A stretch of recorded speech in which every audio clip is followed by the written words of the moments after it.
An apartment complex so bad the city is shutting it down. Problem is, Jacksonville is having trouble helping the people still stuck there find a new place to live. We told you last month how they plan to work with federal officials, but in this 11 News Investigates follow-up, Carter Thweet shows us that hasn't happened yet, and tenants say things are getting worse.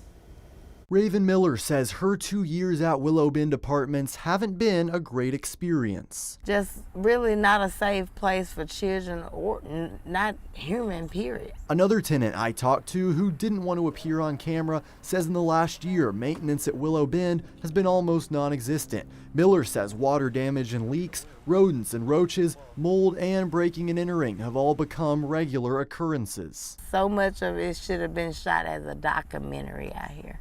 I never seen nothing like this in my life. In July, Jacksonville Mayor Jeff Elmore and the police department's code enforcement office told THV 11 they agreed. That's when Elmore announced plans to shut the complex down. Nobody should be living in those kind of conditions, and it was at that point in time I was like, no, this has to stop. Elmore told us that Housing and Urban Development was going to handle getting residents out and paying for their moves. That was nearly a month ago, but people are still living in the apartments. Before management told us to leave the property, we filmed trash piling up, bugs crawling around, and standing water in empty apartments that residents say is going into their own units. Management told me that there's nothing that they can talk to me about since they lease got closed. I have to go to the mayor about it.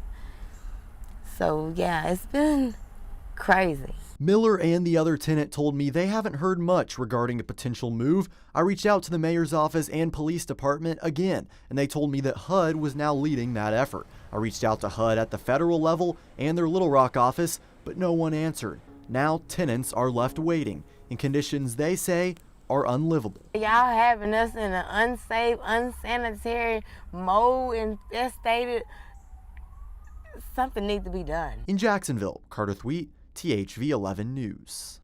Now, we did get in touch with the Jacksonville Housing Authority, which often works with HUD. Their senior director says they're ready to assist and have already reached out to potential landlords to make the move whenever it happens. It'll be seamless.